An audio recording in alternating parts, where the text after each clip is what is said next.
بسم الله الرحمن الرحيم. الشريط ديال اليوم غادي نتطرق فيه للجزء الثالث من ورقة الساكنة. سبق لينا شفنا جوج ديال الأجزاء سلسلتين متمالين، وغادي نكملو اليوم حول ورقة الساكنة وعلم الوراثة البشرية. ونبدأ بالتمرين الأول.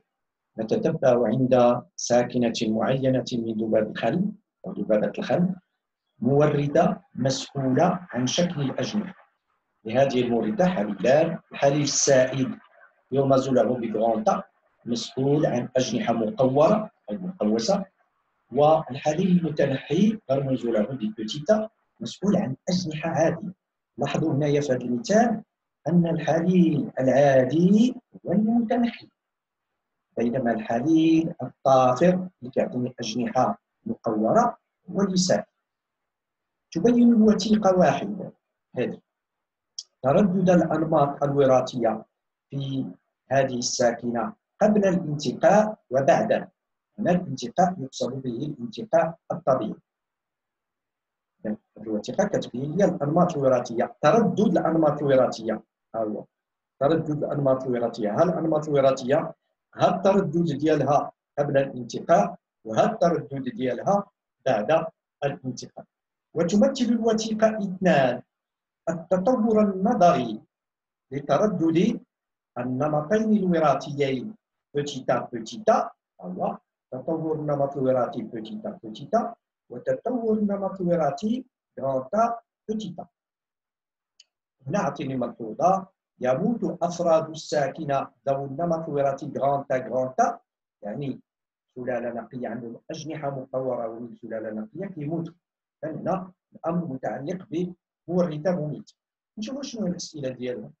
السؤال الأول: احسب تردد الحليلين أكبر وأصغر في الساكنة قبل الانتقاء وبعد.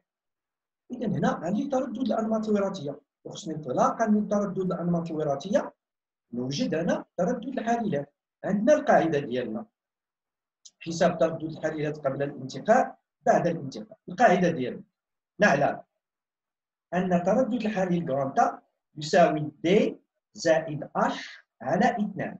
دي هي تردد النمط الوراثي السائد، هذا دي قبل الانتقاء وهذا دي بعد الانتقاء. هنا ار ريسيسيف النمط الوراثي المتنحي، تردد النمط الوراثي المتنحي. هنا تردد النمط الوراثي الهجين هيتيروزيغوت مختلف الاقتران قبل الانتقاء بعد الانتقاء. إذا عندي هذه القاعدة، وعندي القاعدة الأخرى اف دو بوتيتا إيكال ار، يعني تردد النمط الوراثي المتنحي هذا زائد اش اللي هو تردد النمط الوراثي الهجين مقسوم على 2. إذا دابا الكالكولاتريس هي اللي بغات تخدم. عندي اف دو غرانتا يساوي بي هي دي، إذا مشيت للجدول دي هي 0 زائد اش هي 0.67 مقسومة على 2 يساوي 0.34. نفس العملية غنديرها بالنسبة لبوتيتا. بوتيتا هي كيو، تردد الحليل الصغيرة هو كيو يساوي ار. ار هو تردد بوتيتا بوتيتا هي 0.33 زائد اش سور 2. اش عندي هي اش مقسومة على 2 كنلقى 0.66. يمكن لي نخدم هنايا ملي نلقى هذه نخدم بي بلس كيو ايكال 1 ومنها نلقى كيو اللي هي اف دو بوتيتا. نفس الطريقة غادي نديرها بالنسبة لتردد الحليلات بعد الانتقاء، ولكن هذه المرة غادي نخدموا هاد الأعداد اللي عندي بعد الانتقاء. إذا عندي اف دو غرانتا هي بي يساوي دي بلس اش سور 2. دي هي 0، اش هي 0.5 مقسومة على 2 هي 0.25. اف دو بوتيتا هي ار، هذه ار اشنا هي عندي هي 0.5 تردد الحليل المتنحي 0.5 زائد اش هذه سور 2 ثم على 2 يساوي 0.75. لاحظوا ان مجموع التردد ديال الحليلات يساوي 1. هذا يعني P بلس Q إيكال 1. هذا زائد هذا يساوي 1. هذا زائد هذا يساوي 1. مجموع تردد الأنماط الوراثية يساوي 1. مجموع تردد الأنماط الوراثية يساوي 1. إذا دينا مجموع الترددات يساوي 1. احنا جاوبنا على السؤال الأول. نمشي للسؤال الثاني. انطلاقا من الوثيقة 2 صيف. هنا الوصف راه مجاني، ما كنحتاجو والو، كنحتاجو التقنية ديال الوصف. ما لا الحفظ ولا مكتسبات ولا والو. المكتسب ديالنا هو المهارة ديال الوصف. صيف تطور كل من النمط الوراثي بوتيتا بوتيتا هذا، والنمط الوراثي غرانتا بوتيتا هذا، ثم حدد معللا جوابك تأثير الانتقاء الطبيعي على كل من الحليلين غرانتا وبوتيتا. مزيان. بالنسبة للوصف من الواضح أنه تردد النمط، يلاحظ ارتفاع تردد النمط الوراثي بوتيتا بوتيتا حسب الأجيال. يرتفع حتى يقرب لواحد. العكس بالنسبة للتردد النمط الوراثي غرانتا بوتيتا يلاحظ انخفاض. صافي كناخذ النقطة ديالي. الوصف ارتفاع تردد النمط الوراثي بوتيتا بوتيتا ها هو، انخفاض النمط الوراثي غرانتا بوتيتا. أنا غادي نسولكم شنو خاصك تكون حافظ باش تجاوبني على هذا السؤال؟ أغلبيتكم غايقول لي لا شيء. صحيح لا شيء، ما غاتكون حافظ والو، خاص تكون معلم توصل. ندوزو لي حدد معللا جوابك تأثير الانتقاء الطبيعي على كل من حليلين غرانتا والحليل بوتيتا. إذا هنا إذا نقص النمط الوراثي غرانتا بوتيتا يعني الأعداد ديال الحليلات غرانتا غادي تنقص. إذا الساكنة غيوليو فيها الحليل غرانتا غينقص، التردد ديالو كينقص.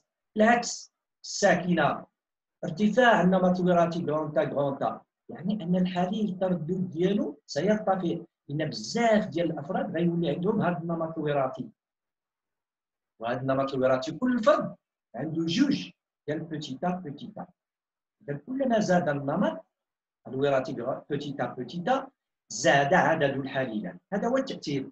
سيؤدي هذا الانتقاء الطبيعي الى انخفاض تردد الحليل غرانتا داخل هذه الساكنة وارتفاع تردد الحليل بوتيتا. قال لي أعطيني تأثير الانتقاء الطبيعي على تردد الحليلين. إذا الجواب ديالي هو هذا. يمارس الوسط انتقاء تفاضليا على النمط الوراثي بوتيتا بوتيتا. تفاضليا بمعنى يتكاثر، يزداد النمط الوراثي، ومنه ارتفاع تردد الحليل بوتيتا. هذا التأثير على بوتيتا، ارتفاع حليل بوتيتا. نفس الشيء غندير بالنسبه لغرانتا، ولكن هنا غرانتا الانتقاء ليس تفضيليا بل سلبيا لانه كينخفض، ومنه سينخفض تردد الحليل غرانتا. الجواب ديالي غيكون كالتالي: يمارس الوسط انتقاء سلبيا على النمط الوراثي غرانتا بوتيتا هو ينخفض، ومنه انخفاض مهم في تردد الحليل غرانتا في الساكنه، لان الافراد اللي عندهم غرانتا ينخفضوا. قالوا لي في الملحوظه السابقه ان الافراد اللي عندهم غرانتا كيموتوا قبل البلوغ. هذا سيؤدي الى انخفاض تردد الحليل غرانتا داخل هذه الساكنه. وغادي نمشي الان للتمرين 2. تمرين 2 هو واحد المرض عند الانسان اللي هو الهيموغلوبينوز سي. مرض وراثي يؤدي إلى فقر دم خفيف ناجم عن خضاب دموي غير عادي. الخضاب الدموي هو عبارة عن بروتين يوجد في الكريات الدموية ويساهم في نقل الأكسجين إلى خلايا الجسم. قرينا شنو كدير الخلايا بالأكسجين؟ هو الهدم الكلي للجليكوز، التنفس الخلوي. نكمل. توجد المورد المسؤول عن إنتاج الخضاب الدموي في شكل عدة حليلات، من بينها HbA الذي يتحكم في تركيب خضاب دموي عادي. HbA حليل عادي، والحليل HbC المسؤول عن تركيب خضاب دموي غير عادي متبلور. وراه قريتو مع الاستاذ ديالكم او الاساتذه ديالكم بحال الاخر اللي هو اش بي اس ديال الفقر الدم الجلي، ما نخلطوش، ماشي هو هذا، هذا مرض اخر. لتعرف اسباب هذا المرض وكيفيه انتقاله، هل هذا الاسباب وكيفيه الانتقال، نقدم المعطيات الاتيه. تبرز الوثيقه واحد، هذه ملاحظه مجهريه لكريات حمراء عند شخص مصاب، الشكل ألف شخص مصاب، وعند شخص سليم الشكل باء. مزيان. السؤال قارن، استنتج، لا المقارنة ولا الاستنتاج، ما كيطلبوش الحفظ. هادشي علاش الجواب ديالي غيكون غير هنا. قارن بين الكريات الحمراء الممثلة في الشكل. إذا في الشكل ألف اللي هي شخص مصاب بالوالية، هي شخص مصاب، نلاحظ أن الكريات الحمراء غير عادية، لأن هذا عادي، شخص عادي سليم، هذا المرجع ديالي، هذو هما السليمين. إذا الكريات الحمراء غير عادية يتجلى ذلك في احتوائها على بلورات من الخضاب الدموي، هذه هي خضاب دموي غير عادي متبلور. ها بالنسبة لها الشكل هذا. الشكل باء تظهر الكريات الحمراء عادية دلالية. يبقى لي الاستنتاج. إذا يمكن أن نستنتج أن سبب هذا المرض هو تبلور هذا الخضاب الدموي، أو الخضاب الدموي، أو تبلور الخضاب الدموي يسبب مرض الهيموغلوبينوز. نمشيو نشوفوا أن المقارنة والاستنتاج، كل وحدة بالنقطة ديالها. راه كاين تلاميذ اللي كيديروا المقارنة كيساوي الاستنتاج، مشات النقطة ديال الاستنتاج. إذا عندي الكرة الدموية الحمراء للشخص المصاب مشوهة، فيها مشوهة وغير عادية، بها خضاب دموي مبلور أو متبلور. عطينا ليا هنا، عطينا ليا هنا. بينما يتوفر الشخص السليم على كريات دموية حمراء عادية، إنه سليم. غادي نعاود نسولكم، اش خاصكم حافظ باش تجاوب على هذا السؤال؟ أغلبيتكم غيجاوبوني لا شيء، هذا امتحان بكالوريا. غنمشي للاستنتاج. حنا قلنا يؤدي هذا المرض إلى تشوه الكريات الدموية الحمراء، فتشوه الكريات الحمراء. كذلك لا شيء ما في هذا الجواب يحتاج حفظا. إذا هناك مجموعة من الأسئلة في الامتحان اللي ما كتحتاجش للحفظ، وخصنا نستغلوا النقاط ديالها الله يرضى عليكم. وغادي نمشي لي المعطى الموالي. تمثل الوثيقة اثنان، هذه شجرة نسب عائلة إفريقية بعض أفرادها مصابون بهذا المرض. مزيان. شجرة النسب، الأبوين، الجيل الأول، الجيل الثاني، الجيل الثالث، وهذه الرموز اللي كنستعملوا. السؤال: حدد كيفية انتقال المرض المدروس عند هذه العائلة. الأكسيون الأولى. الأكسيون الثانية. الأمر الثاني: واعطي. الأمر الثالث: علل. 1 2 3 كلهم خصك تهضر عليهم. كل وحده من هادو منقطه بوحدها. كاين اللي كيكتب هادشي مشى الباقي، كيقول لك عطاوني انا غير نص نقطه وانا خصني ناخذ 1.5. لا، الا بغيتي 1.5 خصك تحدد وخصك تعطي الانماط وتعلل عليها. نص نقطه نص نقطه نص نقطه، هو الجواب. وتيقول لي ارمز لحليلي هذه المورده بغران تي، تي كبيره وتي صغيره. طبعا تي كبيره غادي نعطيوها للحليل سائل، والتي صغيره غنعطيوها للحليل المتنحي. لحد الان مازال ما عرفناش السائل والمتنحي، تنكتشفوا هذا. يقول لي حدد كيفيه انتقال المرض. اشنو علاش غادي نهضر هنا؟ دائما لا عطاني شجره النسب وقال لي هذا الشيء. اولا، هل الحليل سائل ام متنحي؟ وحده. ثانيا، هل المورثة المدروسة مرتبطة بالجنس أم لا؟ ها جوج.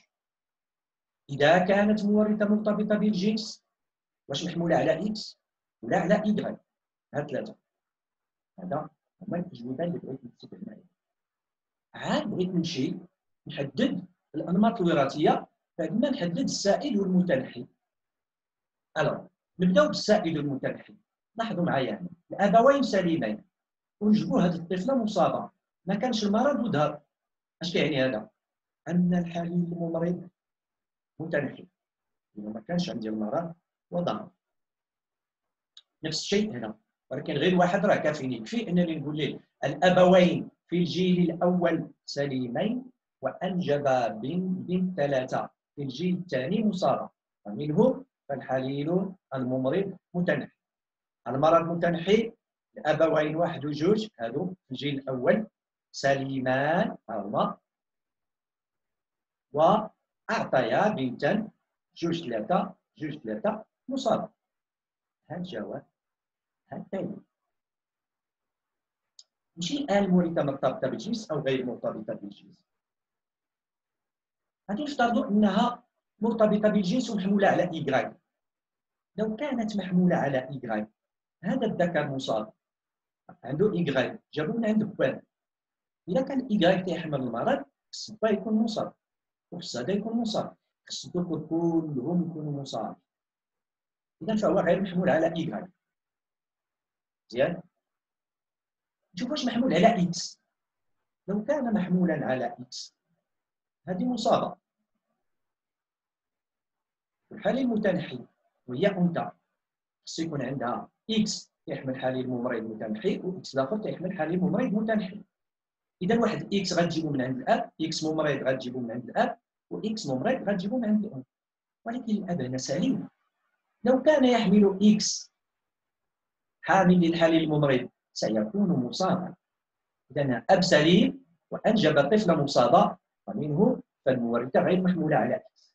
إذا المورثة غير محمولة على إيكغاي إنما كتصيب غير بعض الذكور، وغير محمولة على إكس لأن الأب واحد الجيل الأول سليم وأنجب طفلة مصابة، ومنه فالمورثة غير مرتبطة بالجنس محمولة على صبغيات لا جنسية.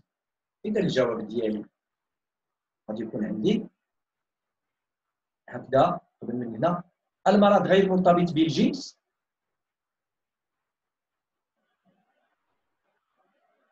غير مرتبط بصبغ إيكغاي لكون الأب 6 سليم وأنجب طفل مصاب. غير محمولة على إيكغاي. يكون كانت محمولة على إيكغاي، هذا عنده إيكغاي وهذا عنده إيكغاي، هذا خصو يكون مصاب. إذا ما محمولهاش على إكس. فلو كان مرتبطا بهذا الصبغ إيكغاي لكان الأب مصابا أو لأنه يصيب الأم. غير مرتبط بالصبغ الجنسي إكس. علاش؟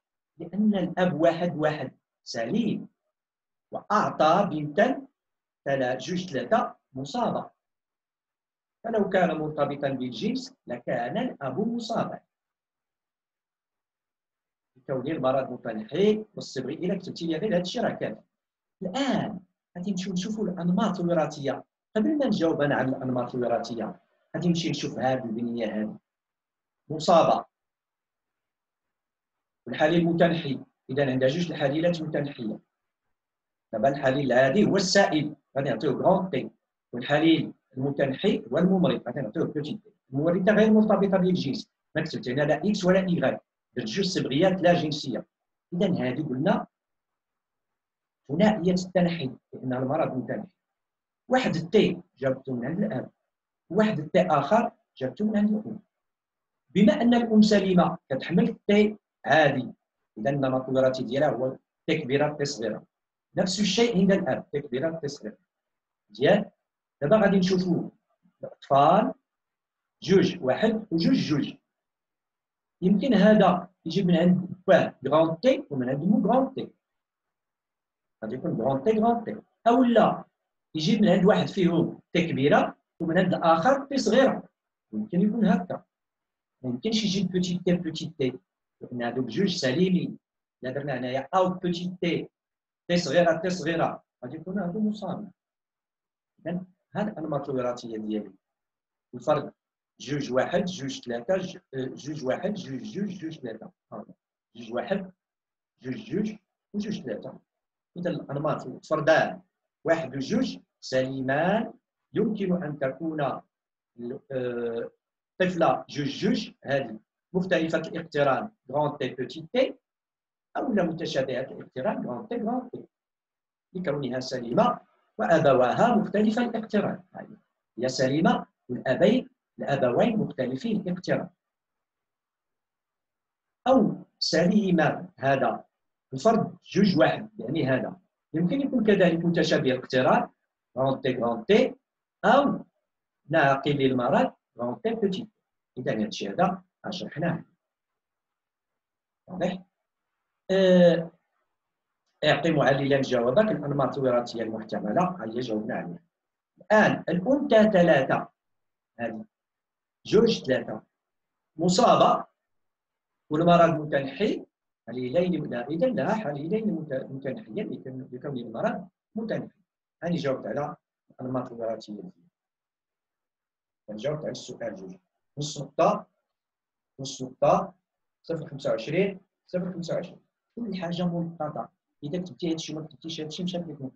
ردوا البال. قصد التحديد الدقيق. معنى التحديد الدقيق للأنماط الوراثية هنا ما عرفناش كنقولوا غون تي بوتي تي أو غون تي.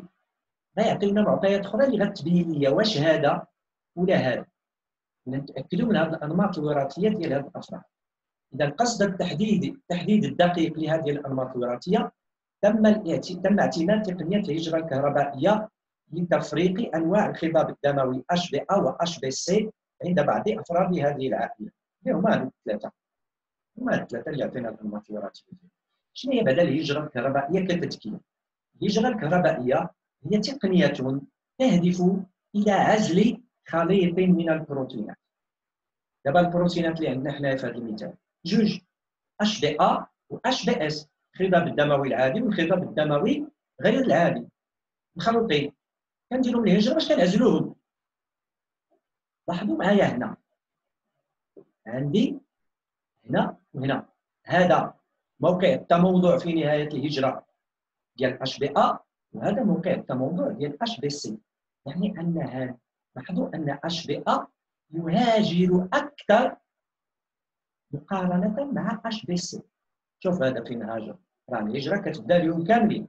هذا هاجر الثاني يعني الهجرة ديالو سريعة مقارنة مع هذا. هنا عندي غير خط واحد ولكن سميك. اش كيعني؟ أن هذا الفرد عنده جوج ديال الحليلات HbA حليلات سائدة اللي هما تي. هنا عنده جوج، انت عندها جوج كذلك ولكن عندها واحد غير عادي وواحد عادي. هذا الفرد أو هذه الأنثى 3 عندها جوج ديال الحليلات. باش عرفتهم جوج؟ حيت خط سمين وعندهم متموضعين في المكان ديال HbC. إذا هادو غون تي بوتي تي حليلات اللي رمزنا بهم لهادو غون تي بوتي تي. هنا غون تي هنا غون تي هنا بوتي تي. حنا اشنو لقينا في الانماط الوراثيه ديالنا؟ لقينا بوتي تي عند هذا، لقينا غون تي او بوتي تي عند هذا، ونفس الشيء عند هذا. اذا اللي اعتمدنا على هذه الوثيقه كيبان لنا ان هذا الفرد هذا واحد عنده غير HbA يعني غير تي جوج منهم. اذا هذا خصو يحيد. اذا النمط الوراثي ديال هذا هو غون تي. احنا حيدنا الشك هذا. هذا اش عنده؟ عنده واحد غير عادي اللي هو بوتي تي وعنده واحد عادي اللي هو غون تي. اذا اش غادي نحيدو من هنا؟ كذلك غادي نحيدو هذا، غيبقى عندي هذا. بينما هذا عنده جوج ديال الحليلات غير عاديه يعني بوتي تي. ها الانماط الوراثيه ديالي. اش كيقول لي دابا هو في السؤال؟ بين كيف تمكن هذه النتائج من التأكد من الأنماط الوراثية للأفراد مشار إليهم في السؤال جوج. وجاوبنا عليه دابا. هذا عنده غير حليلات عادية جوج غون تي. هذا من خلال الهجرة يبان لي أنه حليل غير عادي بوتي تي وحليل عادي غون تي النمط الوراثي ديالو. هذا عنده جوج ديال الحليلات غير عادية بوتي تي. التقنيه ديال الهجره اش بينات لي دابا؟ الانماط الوراثيه، التدقيق ديال الانماط الوراثيه او التحديد الدقيق للانماط الوراثيه. يعني الانثى جوج 3 تتوفر فقط على الخضاب الدموي غير عادي. ها هو غير عادي، وبالتالي فهي حامل الحاليين مسؤولين عن الخضاب الدموي غير العادي. إذا نمطها الوراثي هو بوتي تي بوتي تي. هذا هو اللي لقينا في السؤال الأول. بينما الأنثى جوج هذه تتوفر على الخضابين الدموي اش بي ا و اش بي اس. اذا عندها الحليب ديال اش بي ا اللي هو غران تي والحليب ديال اش بي اس اللي هو بوتي تي، فهي مختلفه عن الاكتاف. هذا عنده غير جوج ديال الحليلات غران تا اش بي ا، اذا عنده غران تي غران تي. الفرد واحد يتوفر فقط على الخضاب الدموي اش بي ا هو، وبالتالي فهو حامل فقط للحليلين المسؤولين عن الخضاب الدموي السليم، فنمطه الوراثي هو غران تي غران تي. واضح؟ حيث هادو السؤال الاول الانماط الوراثيه اللي عطيناهم تي كبيره تي صغيره او تي كبيره تي كبيره، هذا كذلك تي كبيره تي كبيره او تي صغيره تي كبيره. الان حيدنا كل واحد حيدنا له واحد، تم التدقيق في الانماط الوراثيه. وغادي نمشي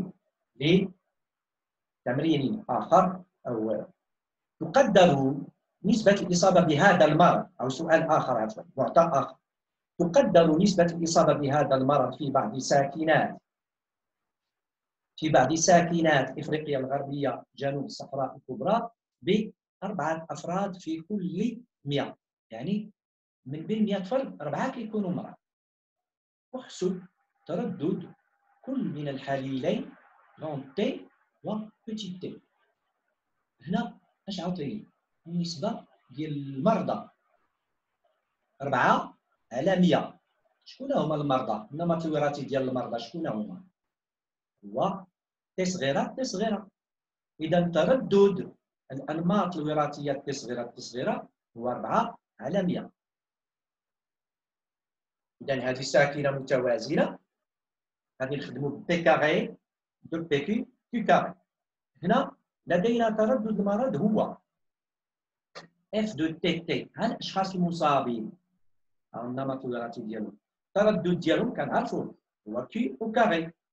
عندنا دابا اش بغاو مني؟ التردد ديال تي اللي هو كي، والتردد ديال تي كبيره اللي هو بي. حنا كاينين في ساكنه متوازنه. اذا لا عندي كي كاري هي 4 على 100. كي اشنا هي؟ هي جذر مربع ديال هذه. اذا غيكون عندي ومنهم فتردد الحليب بوتي تي اف 2 بوتي تي يساوي جذر مربع ديال كي كاري يساوي كي يساوي جذر مربع ديال هذه هو 0.2. عندي دابا كي واعلم ان بي بلس كي ايكال ا يساوي 1. اذا كيمكن لي نستخرج بي. تردد الحليل تي نعلم ان بي بلس كي يساوي 1، ومنه تردد الحليل تي يساوي بي يساوي 1 ناقص كي يساوي 1 ناقص 0.2 يساوي 0.8. هاني لقيت دابا الجواب ديالي السؤال. اكتب تردد كل من الحليل غران تي هو، والحليل بوتي تي ها هو، اف دو بوتي تي ها هو، و اف دو غران تي ها هو. وغادي نمشي احسب تردد الافراد مختلفي الاقتران الناقلين للمرض. القاعده ديالنا مختلفي الاقتران شكون هما هادو. انا عندي بي وعندي كي، يمكن لي نلقى افراد مختلفي الاقتران التردد ديالهم. اذا اف 2 تي صغيره تي كبيره هادو هما مختلفي الاقتران حسب قانون اردي وينبرغ يساوي 2 بي كي. عندي بي وعندي كي، كالكولاتريس غتخدم 2 مضروبه في بي مضروبه في كي يساوي 0.32. وغادي نمشي لي معطى آخر. الملاريا مرض خطير ومميت يقتل. يسببه جرثوم من نوع بلاسموديوم. ينتقل هذا الجرثوم إلى جسم الإنسان عن طريق لسعات البعوض من نوع أنوفال الحامل له، ثم يشرع في التكاثر في الكبد ويغزو الكريات الحمراء. تكلمنا عليها في بداية الكلام. بينت دراسة هم 4000 فرد من ساكنة في بوركينا فاسو أن خطورة هذا المرض تنقص بنسبة 29% عند الناقلين لمرض الهيموغلوبينوز، هذا المرض اللي شفنا في بداية التمرين، وبنسبة 93% عند المصابين به. ويقول لي أنا الناس اللي مصابين بالهيموغلوبينوز اللي شفنا ما كيتصابوش بزاف بهذا المرض القاتل، بمعنى آخر كيكونوا محميين من هذا المرض اللي كيقتل، كيكونوا مرض بالهيموغلوبينوز ولكن محميا من هذا المرض. إذا المظهر الخارجي ديالهم هو الإصابة بالمرض ديال الهيموغلوبينوز، هذا المظهر الخارجي كيجعلهم محميين من هذا المرض. إذا نبين هنا أن هناك انتقاء طبيعي، لأن الانتقاء الطبيعي شنو هو؟ هو ظاهرة اللي كتخلي أفراد بمظهر خارجي معين تكون عندهم الأفضلية في العيش على أفراد آخرين. هنا شكون هما الأفراد اللي عندهم الأفضلية في العيش؟ هما الأفراد المصابين بالهيموغلوبينوز. هذا غادي نفهم قبل ما نشوف السؤال. إذا هنا عندي انتقاء طبيعي. استنتج من معطيات هذه الدراسة محللا الإجابة. العامل المسؤول عن تغيير البنية الوراثية لهذه الساكنة. العامل المسؤول عن البنية الوراثية. أذكر هنا نذكركم بالعوامل، كاين 4: كاين الطفرات، كاين الانتقاء الطبيعي، كاين الانحراف الجيني، وكاين الهجرة. أنا ما عنديش هجرة، ما عندي طفرات، ما عنديش الانحراف الجيني، عندي الانتقاء الطبيعي. علاش؟ حيت عندي أفراد بمظهر خارجي معين، أفراد مصابين بالهيموغلوبينوز، مظهر خارجي بوتيت تي، لهم الأفضلية في العيش. يعني هذا المرض ما كيصيبهمش بنسبة 93% ما كيصيبهمش، وهذا المرض هذا مميت. إذا عندهم هما الأفضلية في العيش لأنهم ما كيتصابوش بهذا المرض. العامل ديالي هو الانتقاء الطبيعي، لأنه كتولي عندي الأفضلية لهذه الأفراد. شنو التأثير على البنية الوراثية للساكنة؟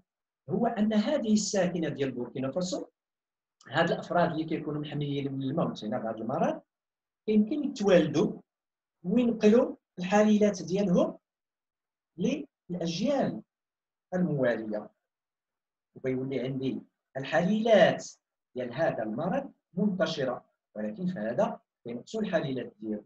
نمشيو نشوفوا الجواب ديالنا. العامل المسؤول عن تغير بنية هذه الساكنة هو الانتقاء الطبيعي. الأولى خاص تجاوب عليها باش تاخذ النقطة ديالها. التعليل: الأفراد مصابون بمرض الهيموغلوبينوز اللي هو المظهر الخارجي بوتيت تي، مصابين أكثر مقاومة للجلطون بلاسموديوم، كيقاوموا هذا، وبالتالي فهم أكثر قدرة على العيش، عندهم الأفضلية في العيش تجاه هذا الطفيلي جلطون.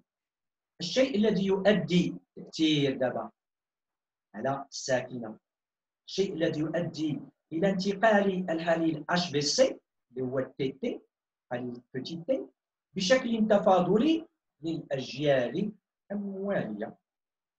واضح؟ هنا مثال آخر للانتقاء الطبيعي. وغادي نتوقف عند هذا التمرين، وفي شريط آخر إن شاء الله الرحمن الرحيم نشوفوا أمثلة أخرى لوراثة الساكنة. نتمنى الشريط يكون فادكم، وبالتوفيق إن شاء الله.